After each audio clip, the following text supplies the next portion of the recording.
Boa noite, irmãos.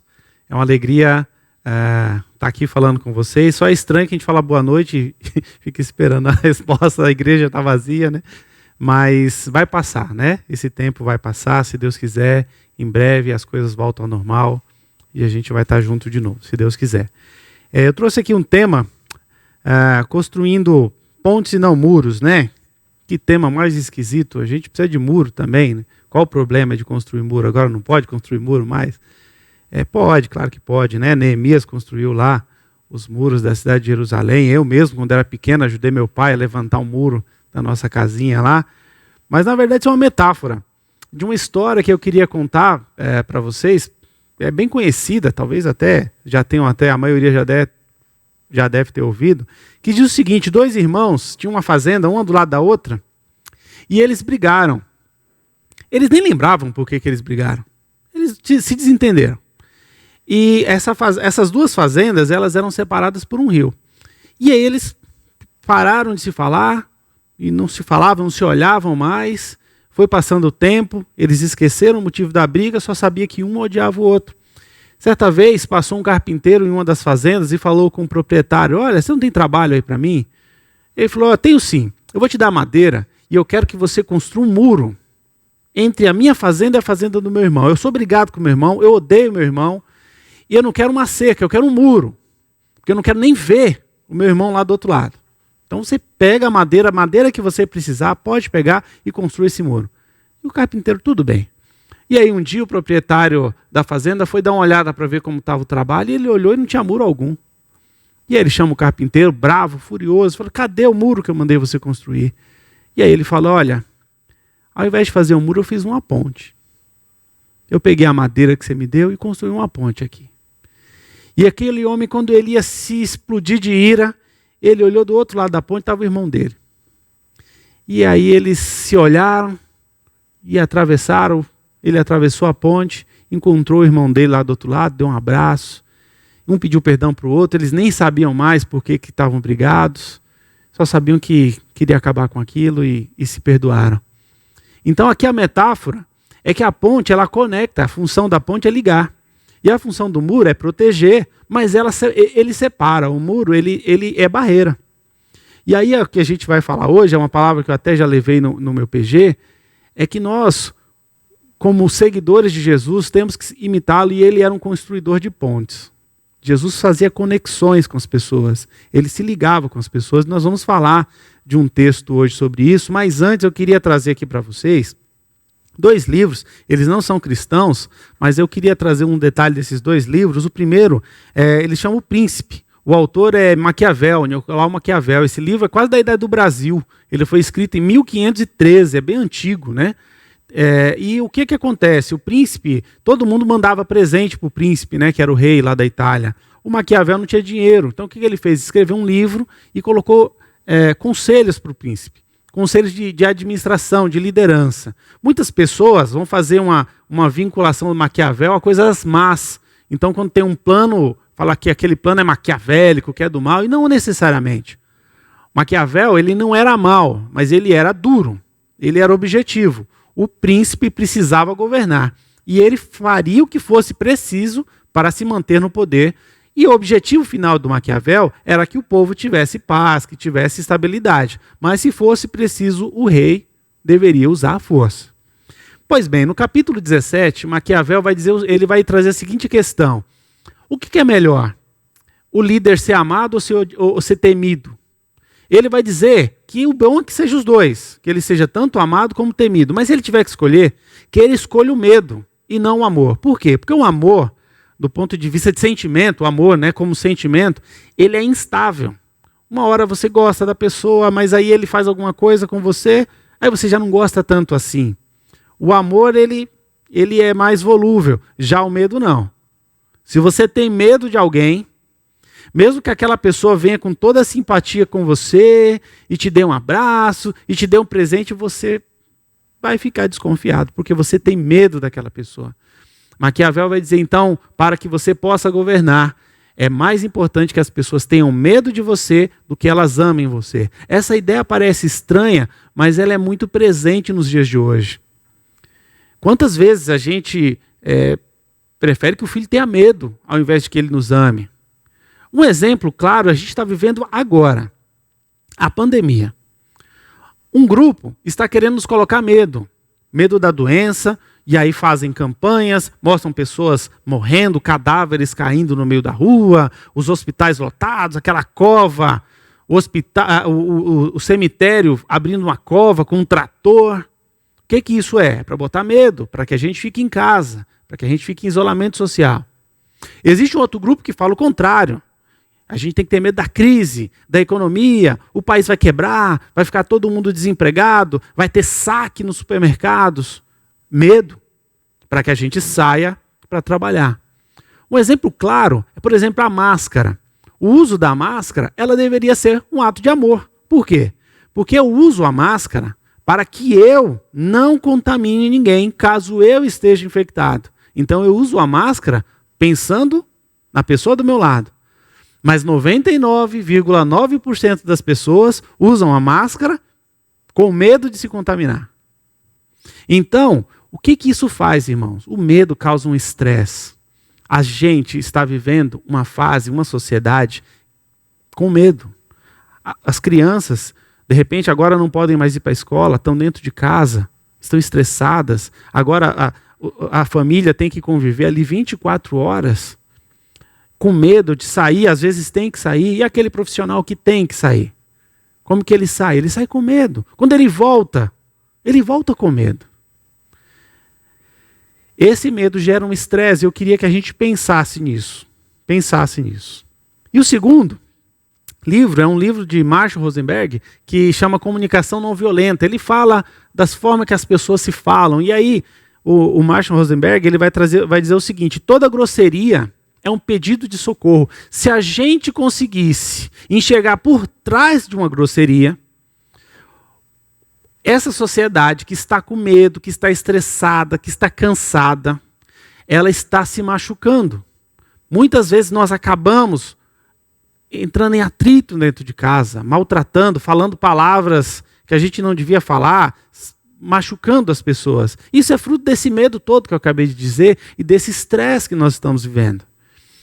Marshall Rosenberg vai dizer o seguinte: se a gente conseguisse olhar para além da grosseria, olhar para a pessoa e tentar se colocar no lugar daquela pessoa e tentar sentir o que aquela pessoa está sentindo, a gente entender que às vezes uma palavra de grosseria que alguém usa com a gente, a esposa, o filho, o pai, a mãe, na verdade por trás tem uma pessoa que está extremamente cansada, que está extremamente estressada.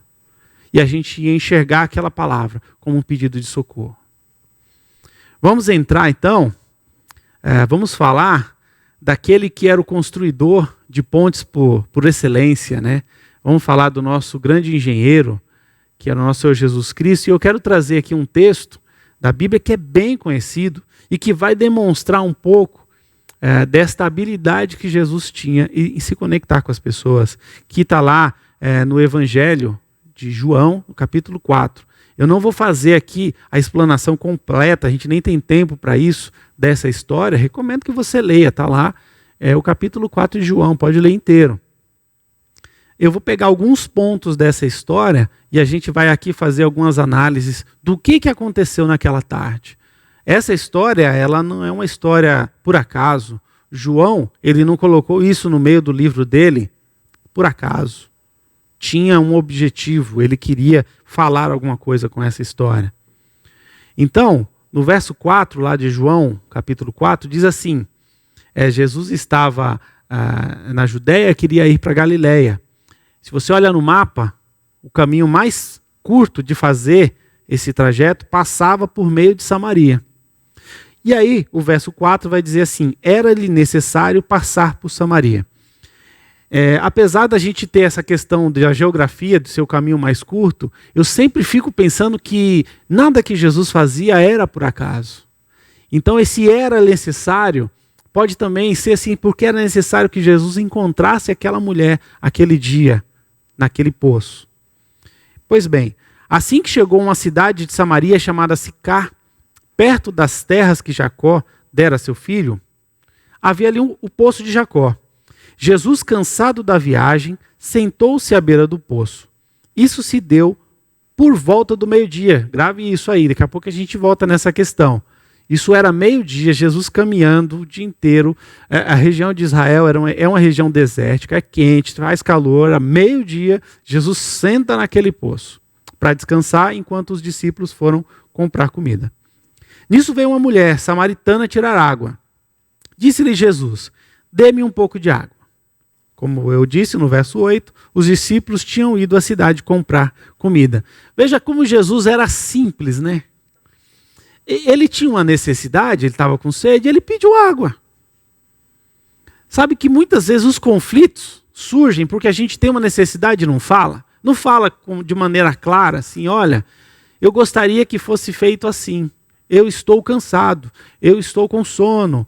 Eu gostaria que você poderia, por favor, fazer determinada coisa para mim? Essa dificuldade que a gente tem de falar com clareza as nossas necessidades também causa muito conflito. Mas olha só como Jesus não perdia a oportunidade, né? Ele chega ali, está sentado num poço, vê uma mulher aqui, vai pegar água, ele já vai conversar com aquela mulher. A gente, às vezes, pensa que para fazer evangelismo precisa de uma grande estratégia, precisa ler um livro sobre evangelismo, com técnicas de evangelismo, com uma cruzada evangelística, precisa vir um missionário de fora para evangelizar, sendo que, na verdade, a gente consegue evangelizar no nosso dia a dia, no ônibus, na fila do banco, na fila da feira ali, comprando uma fruta, escolhendo uma fruta.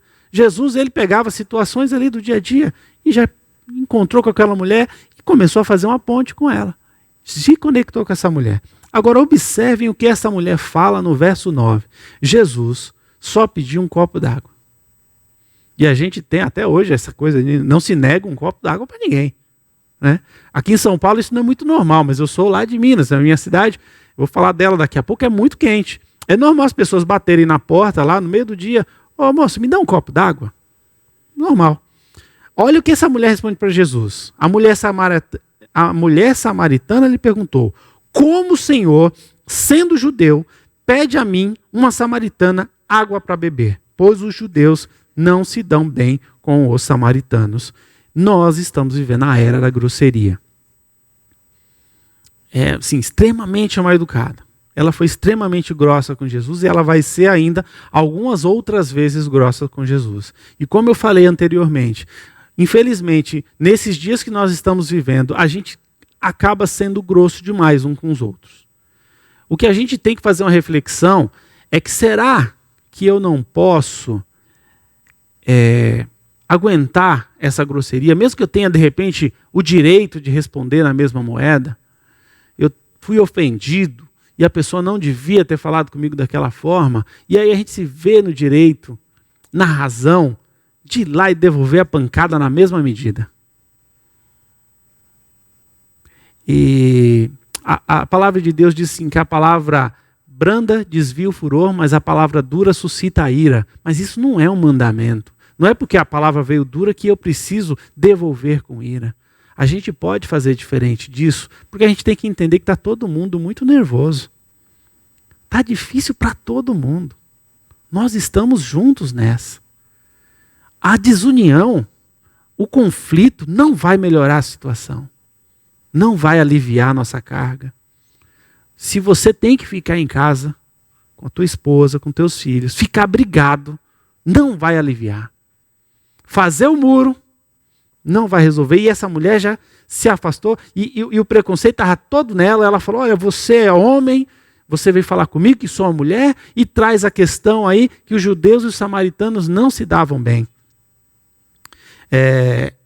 Jesus no verso 9, no verso 10, ele vai dizer assim, Jesus lhe respondeu, se você conhecesse o dom de Deus e quem está lhe pedindo água. Eu vou dar uma pausa aqui. Jesus, ele começou a frase com uma famosa, parecido com uma famosa expressão que a gente usa, você sabe com quem você está falando? Ele fala mais ou menos assim, se você soubesse com quem você está falando. E se eu trago isso para os nossos dias, para a nossa realidade, ai daquele que solte uma grosseria para o filho do dono de uma empresa. Se você é grosseiro com um empregado, solta uma palavra mal falada para o dono da empresa. No trânsito, se você fala alguma coisa para uma autoridade. Ai de alguém que mexa comigo, que sou filho do policial, que sou amigo do juiz, que sou dono, que sou. A verdade é que quando nós somos atacados, existe uma tendência natural de que eu me cresça, de que eu me encha de muito de mim mesmo e que eu diminua a outra pessoa, de modo que eu deixe claro para ela, olha, você não sabe com quem você está falando, com o intuito de intimidar a pessoa, de botar a pessoa abaixo de você. Olha, você foi grosseiro comigo e não devia ter sido, porque você é menor do que eu, e nisso, nós vamos pegar todo o nosso grupo de razão, tudo aquilo que a gente acha que tem razão, e vamos colocar no nosso peito, e vai falar assim, olha, você não pode falar assim comigo, porque eu sou maior que você. Jesus, tendo esta resposta mal criada desta mulher, sendo o Filho de Deus, o dono de tudo, o dono da água, o dono do poço, o dono de tudo, fala para ela assim, olha, se você conhecesse o dom de Deus e quem está lhe pedindo, você teria pedido água e ele lhe teria dado água viva. Eu quero te fazer o convite. Se arrisque e se aventure a devolver uma grosseria com amor. Pegue todo o material que você tem, que dá para fazer um muro, e construa uma ponte. Faça esse teste. Toda vez que você se sentir ofendido e fala assim, agora eu vou, respire e faça o inverso. As coisas vão mudar. As coisas vão mudar. Quando Jesus vai conversando com essa mulher, e aí leia lá a história, eu não estou aqui querendo dizer que Jesus, por ter recebido essa grosseria dela e ter tratado ela com amor, que ele passou a mão na cabeça dela. Eu não estou querendo dizer aqui que a gente não tem que falar que o errado é errado. Não é disso que eu estou falando. Eu estou falando da forma, após se conectar com essa mulher, após fazer a ponte, após chegar próximo dela, após derrubar as barreiras que essa mulher tinha. Ele no verso 16 vai pegar lá na ferida. E de verdade, Jesus já sabia. E é por conta disso que ele entendeu o que é que estava acontecendo ali. No verso 16, ele disse, vai lá e chame seu marido e volte. Essa mulher estava no 6º relacionamento dela. E aí eu quero voltar para o versículo anterior lá, que diz que era meio-dia quando essa mulher foi pegar água. Eu não posso colocar aqui no texto o que não está escrito no texto. O texto não fala nada disso. Mas eu vou chamar vocês aqui para pensarem comigo. Eu sou de uma cidadezinha que fica lá no nordeste de Minas Gerais, se chama Nanuque. Nanuque tem 40 mil habitantes. Nanuque fica ali na bifurcação entre Minas Gerais, Bahia e Espírito Santo. Ela fica bem ali na tríplice fronteira ali desses 3 estados. Em Nanuque, você se bronzeia com a lua.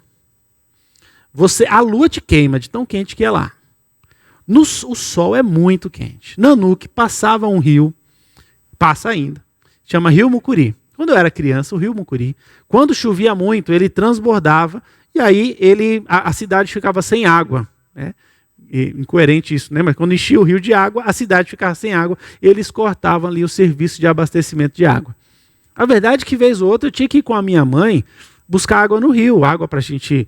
Ela fervia a água, a gente tomava banho com a água que eu pegava lá no rio.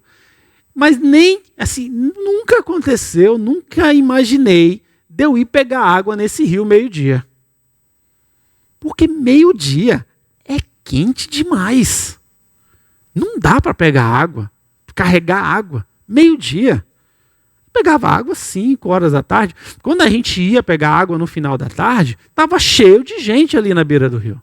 Pegando água, e aí conversava com um, conversava com outro. Mas meio-dia não tinha ninguém naquele rio. Então, se você quisesse ir lá para não encontrar ninguém, com certeza absoluta, eu iria meio-dia. Se eu não quisesse encontrar ninguém. O fato é que essa mulher foi pegar água meio-dia. Quando não tinha outra pessoa ali pegando água, com certeza. A Bíblia não vai falar isso, mas eu quero que você pense aqui comigo. Não preciso pensar naquela sociedade machista, antiga. Vou pensar na de agora mesmo. Como que a gente receberia uma mulher que já pegou 5 maridos de outras? E que está com um 6º agora que não é dela. Vive com um marido que não é dela. Como é que essa mulher... Uma pessoa hoje, como ela vai se relacionar? Não vai ser legal. É certo que essa mulher carregava ali com ela um trauma e uma dor muito grande de se relacionar, porque ela tinha um problema na área sexual, na área emotiva. Ela tinha uma grande dificuldade emocional por ter se envolvido tantas vezes, ter passado por 5 separações. Já pensou uma coisa dessa? E essa 6ª vai acontecer, porque o marido não é dela. Perceba que a grosseria dela agora a gente começa a entender. O trauma e a dificuldade que ela tinha de se relacionar com alguém, e a dificuldade que ela tinha de acreditar que alguém estava preocupado com ela, essa mulher que já tinha sido tantas vezes magoada e ferida. Jesus não está aqui querendo derrubar essa mulher, pelo contrário, está querendo tratar esse pecado para levantá-la. Esse era o objetivo, e aí Jesus vai na narrativa, Jesus vai fazendo este movimento de se aproximar, e a mulher sendo grossa com ele, e ainda assim ele caminhava em direção a essa mulher. De modo que no verso 20, ela traz ali uma questão geográfica, religiosa, política, teológica, de tudo quanto é tipo de coisa, que ela vai dizer no verso 20: nossos antepassados adoraram neste monte, mas vocês, judeus, dizem que Jerusalém é o lugar onde se deve adorar. Essa é uma confusão antiga. Esse reino, ele é dividido, esse reino só teve poucos momentos que teve paz entre o reino de Israel e o reino de Judá, o reino do norte, o reino do sul. Só ali na época de Davi, que teve uma prosperidade grande, esse Reino Unido mesmo, como um só. A maior parte do tempo foi dividido. E essa mulher vem resgatar essa discussão aí política. Gente, me mostre aí um texto que Jesus entrava numa discussão dessa. Jesus não entrava nesse tipo de discussão, não. Quando vinha o fariseu lá, e a autoridade de quem João pregava, e que não sei o que, Jesus falava, então responde aí qual é a autoridade. O fariseu perguntou qual a autoridade que Jesus pregava, e ele perguntou, então qual é a autoridade de João? Eu não vou responder. Jesus falou, então também não vou responder isso aí não. E embora. Gente, nós estamos vivendo, eu coloquei aqui, debates surdos. Por que é surdo? O que é um debate surdo? Um debate surdo é aquele que você fala, mas quando a outra pessoa está falando, você não ouve. Você só está preparando para responder, e aí você, enquanto ela está falando, você não está ouvindo o que ela está dizendo, e você quer rebater em cima.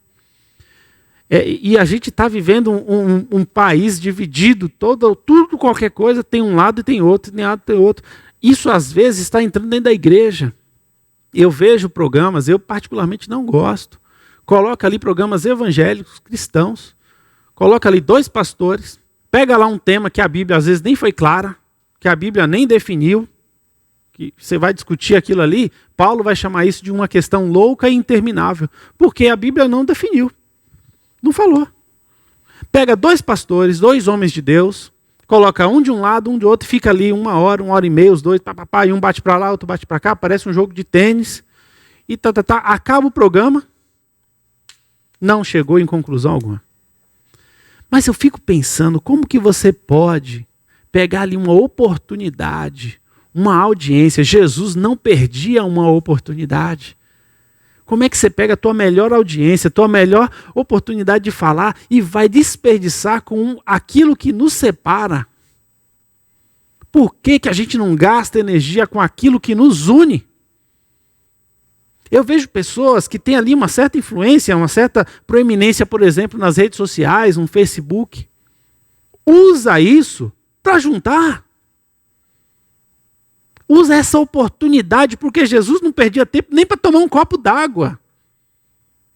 Eu fico pensando, às vezes a gente fica naquela discussão, mas será que pode usar rede social? Será que não pode? Eu tenho certeza absoluta que qualquer um desses apóstolos aqui que foram perseguidos e mortos pelo Evangelho, se desse uma rede social na mão desse camarada, ele ia usar, e muito, para pregar o Evangelho. O quê? Então quer dizer que eu pego esse aparelhinho aqui, eu falo para milhões de pessoas, me dá isso aqui agora, lógico. Mas não para ficar discutindo.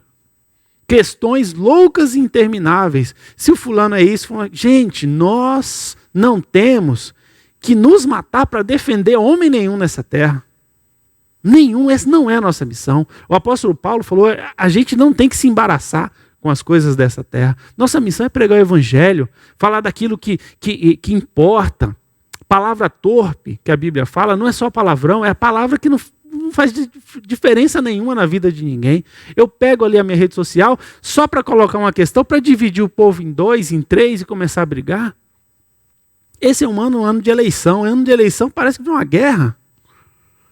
Não dá. Jesus não dá muita importância para a questão que a samaritana vem colocar aqui. E olha, Jesus, ele não era teólogo. Ele não era teólogo. Porque teologia é o estudo de Deus, Theos, né? Jesus era o Theo. Ele não era teólogo, ele era Deus. Se fosse para sentar e discutir, Jesus tinha condição de discutir. Fugir de uma discussão não quer dizer que você é fraco, que você não sabe. Simplesmente você opta por, ao invés de construir um muro, construir uma ponte. E se aproximar da pessoa. E aí, quando a discussão é calorosa, sai fora, agradece, obrigado, tá bom, pega o seu banquinho e vai embora. Quando Jesus ouve tudo que aquela mulher tem para falar, ele vai dizer no verso 23 uma coisa que é chamada de conjunção adversativa. A conjunção adversativa, que é o no entanto, é assim: eu ouvi o que você disse, porém, no entanto, outrora, eu tenho uma outra forma de enxergar. Então Jesus ouve. Então não foi uma discussão surda. Ele ouviu tudo que a mulher falou, ele conversa com ela. Mas ele vai dizer assim, no entanto, está chegando a hora, e de fato já chegou, em que os adoradores, os verdadeiros adoradores, adorarão o Pai em espírito e em verdade. São estes os adoradores que o Pai procura. Resumindo assim, olha, essa discussão, se é lá no monte, se é em Samaria, se é em Jerusalém, Jesus, o dono do tempo, sabe de todas as coisas, já viu que ia acabar tudo. E daqui a pouco, menos de 100 anos, não ia ter mais Jerusalém, nem Samaria, o Império Romano ia acabar com tudo aquilo ali. Para que eu vou ficar discutindo, gente? Nessa terra nossa aqui, isso aqui daqui a pouco passa. Passa o presidente, passa a pandemia. Não vale a pena. E aí Jesus, já chegando aqui para o nosso final, então Jesus declarou, eu sou o Messias. Eu que estou falando com você, depois de conversar, depois de demonstrar para aquela mulher, olha, eu sou o Messias, eu estou aqui para mudar a sua história. Eu não quero brigar, eu não vou brigar com você. E aquela mulher usou todos os argumentos possíveis para brigar com Jesus. Ela não conseguiu. O amor de Jesus é irresistível e intencional.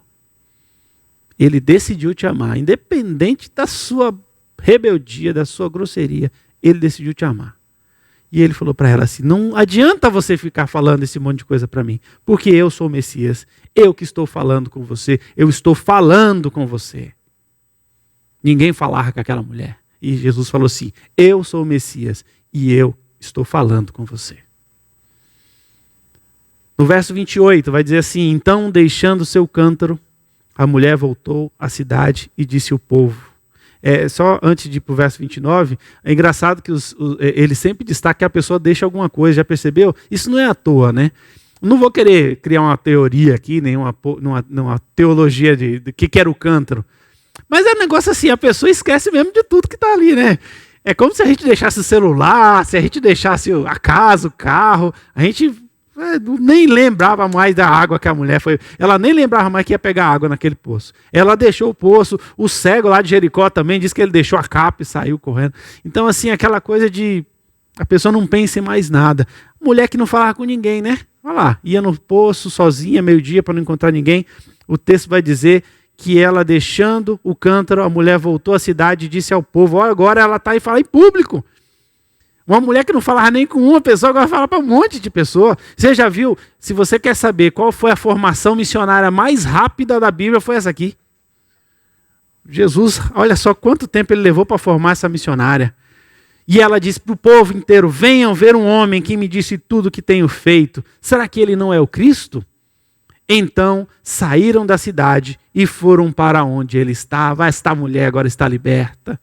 e está falando com todo mundo, está falando de Jesus, ela nem lembra mais daquele monte de objeção que ela colocou. Ela só sabe, ela não tem nem vergonha mais do passado dela, porque ela vai falar assim, aquele homem está dizendo tudo que eu tenho feito. Será que ele não é o Cristo?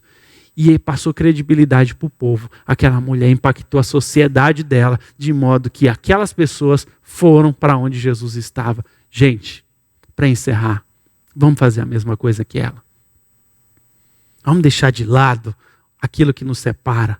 Gruda naquilo que nos une, que é a palavra de Jesus. Pega esta energia que você usa para defender homens aí na rede social e defende aquele que morreu por nós, de modo que as pessoas saiam e venham para onde Jesus está. Amém, que Deus nos abençoe. Obrigado.